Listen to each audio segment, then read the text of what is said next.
All right, 8th graders, we are going to make a graphic organizer about all matter that we've learned so far and what we will still learn in 1.2. So grab a huge sheet of paper and then draw this flow chart on to that piece of paper. I'm using color because it makes more sense for when I zoom in and out. So you can do a light color in the back if you'd like. It will end up looking like this.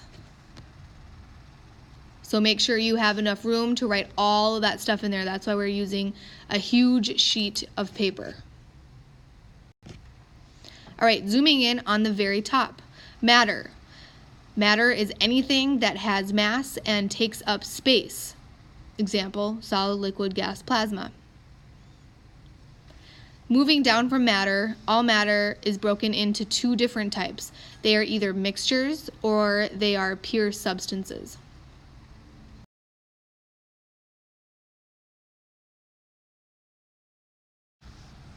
All right, so the first one on the left side is a mixture. A mixture is a system of matter that is made up of two or more substances that are not chemically combined. I can physically separate a mixture, but a pure substance I can't. I can't separate it any further into anything else. Pure substances are found on the periodic table. I cannot take pieces of the atoms away from each other, and if they are chemically combined, I can't physically separate those either. They have to go through some chemical reaction to be able to get the different pieces apart. All right, so this is under pure substance. A pure substance is either an element or a compound. An element is the simplest form of matter made of the same type of atom and cannot be separated physically or chemically. It is the purest thing. It's on the periodic table. Carbon, oxygen, lithium, neon, any of those things. That's an element. A compound is the atoms of elements that are chemically bonded.